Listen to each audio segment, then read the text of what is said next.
o alvo, né? Então aí está o desenho esquemático do canhão que eles fizeram, né?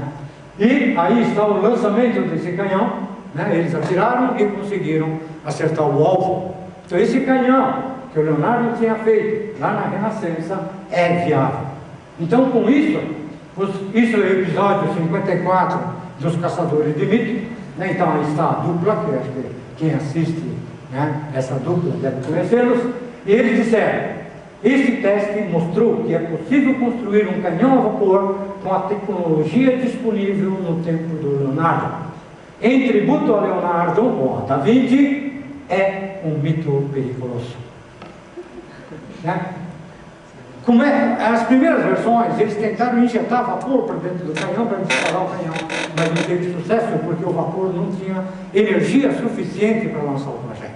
Então o que eles fizeram? Eles fizeram um canhão que com uma fogueira aquecia o canhão e com um dispositivo lançava água para dentro do canhão superaquecido e com isso geraria vapor e isso seria lançado. Veja o desenho do Leonardo. Tem um foguinho esquentando o canhão, tem uma válvula e um reservatório de água. Né? E só dizendo, né, com aquele carro, né, que foi a inspiração do Pathfinder, foi muito difícil de construir. A equipe da Biblioteca Ambrosiana, o grupo do Leonardo 3, né, eles tiveram dificuldade, porque, não sei se porque desmembraram os manuscritos do Leonardo, isso está espalhado, né, formando uma teia, né, de vários documentos para rastrear isso. Né? Então, o legado do Leonardo é muito difícil da gente recuperar. Né? E com tudo isso, Tanaka ainda acha que o Leonardo é fracassado? Como artista, sim. Né? Artista e engenheiro, eu continuo achando que ele é engenheiro fracassado. Porque não terminava as obras. E a pergunta é, por que ele não terminava? Segundo Freud, né, isso era trauma de infância. E segundo o Vasari, era perfeccionismo dele. Eu não concordo. Eu acho que a vida foi curta para ele. Né? Ele morreu com 67 anos, mas ele precisava de mais tempo para poder terminar. Então eu acho que ele só não terminava as obras por falta de tempo. E porque ele tinha todas essas coisas borbulhando no cérebro dele, então ele não se concentrava num único trabalho. Então ele começava a pintar. No meio da pintura tinha uma inspiração, parava, começava a fazer outras coisas, depois voltava. Né? E a vida foi curta. Ou então, se ele tivesse equipe, né? Não Leonardo com ele mesmo, mas se ele tivesse uma equipe como nós somos hoje, né? Talvez alguma das obras dele tivesse concluído. Então, com isso é o que eu quero dizer. Eu acho que o trabalho em equipe é fundamental. Né? Não adianta ter ideias, não adianta ter capacidade de gerar conhecimento, mas se a gente eu comigo mesmo. Né? Então eu acho que o trabalho em equipe é muito importante, principalmente no dia de hoje. Se ele é artista fracassado, se ele é engenheiro fracassado, então quem foi Leonardo da Vinci? Eu acho que ele foi um brilhante cientista. Né? Ele foi o gênio. Ele é, e esta é a minha visão. Antes de terminar, como eu fiz várias citações do Leonardo, eu preciso fazer mais uma citação. Eu não posso deixar de citar uma outra fase do Leonardo sobre as invenções. Ele disse: o ser humano pode inventar e construir instrumentos, mas nunca criará invenções mais belas, mais eficientes e nem mais econômicas que a natureza, porque na sua invenção nada falta e nada é supérfluo. Isso está no manuscrito RL que está no Castelo de Windsor, lá em Londres. E para encerrar, né? Aqui está 111 de 111, mas eu tenho mais uma transparência, que esse livro, em Libri de Mecânica, que o professor Uccelli de Melão compilou em 1934, com todas as obras do Leonardo conhecido até a época, com um prefácio que cobre 1/3 do livro sobre pensadores gregos. Né? Aí está a capa do livro. O livro eu pedi para a bibliotecária me emprestar, né? Então está aqui, se alguém quiser folhear depois dessa apresentação, mas por favor, com muito cuidado, porque principalmente o capítulo de esfregamento está esboroando, a folha está desfazendo. Então peço encarecidamente que, se for manusear o livro, que eu faça com muito cuidado. Obrigado.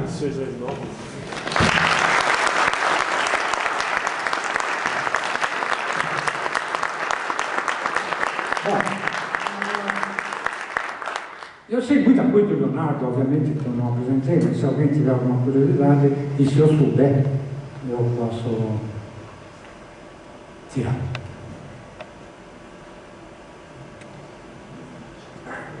Vamos passando por a sessão de perguntas. Se alguém tiver alguma pergunta, algum comentário. Por favor, quem tiver uma pergunta.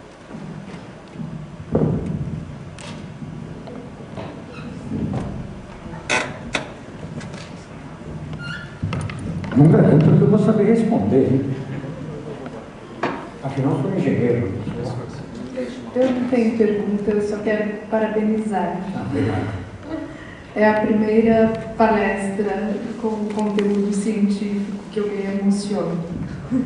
Obrigado.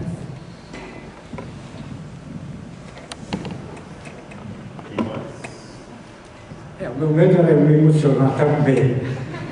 Não fico emocionado, falando a verdade.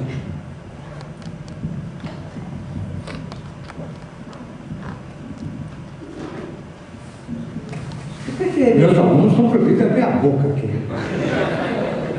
Já foi, né? Por que ele nasceu no dia errado? Não entendi. Ele nasceu certo, no lugar certo, mas... Ele nasceu 13 dias antes. Ele devia ter nascido 13 dias depois.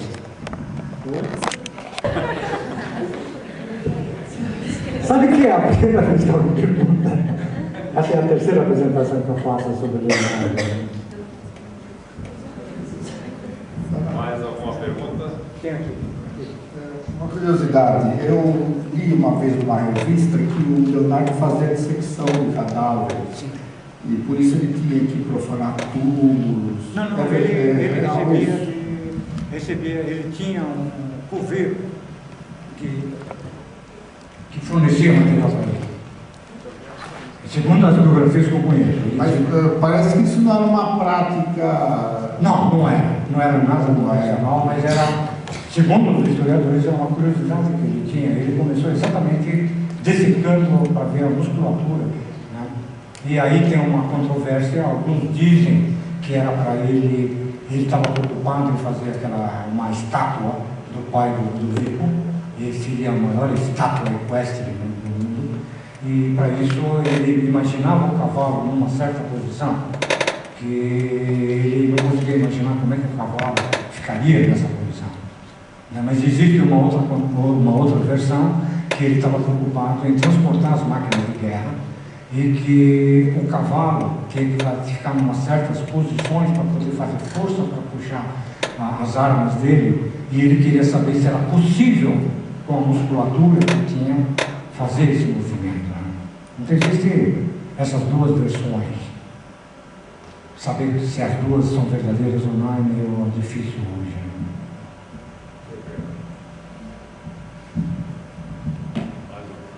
né? Olá, Tanaka. Minha pergunta é, existe alguma referência, seria para a biblioteca, Tanaka, uma coisa assim? Porque você falou que hoje em dia tem 7 mil documentos. Se ele tivesse vivido 70 anos, né, dá uma média bastante alta de papers, de páginas que ele escreveu desde o momento que ele nasceu, né? Ele não dormia, né? Então, assim, ele tinha insônia, ele achava que dormir era perda de tempo. Isso está num dos manuscritos. Ele falava, dormir é um ato de desperdício. Ele não dormia, ou dormia muito pouco. Dizem alguns que dormia cerca de 3 horas por noite. E as obras dele, conhecidas, são cerca de 7 mil, que existem nas bibliotecas, espalhadas. Só para você ter uma ideia, o Codex Atlântico são 12 volumes. São 12 volumes. Se alguém quiser dar algum livro de presente para mim, eu aceito o Codex Atlânticos, que está à venda, um facsímile numa biblioteca na Alemanha. É só entrar na internet e vocês vão ver. Curiosamente, essa biblioteca anuncia o preço do facsímile do Codex Atlânticos em, obviamente, euro, dólar e, surpresa, real. No fim do ano passado custava 80 mil reais. Mês passado, quando alguém conversou comigo, nós entramos na internet, já tinha caído para 77 mil reais. Isso porque o real valorizou em relação ao dólar. Mas se alguém quiser me dar, eu agradeço. É um dos melhores presentes que vocês vão me dar. Codex Atlânticos facsímile completo. Eu comprei o CD do Codex Atlânticos da Biblioteca Ambrosiana. Decepcionante.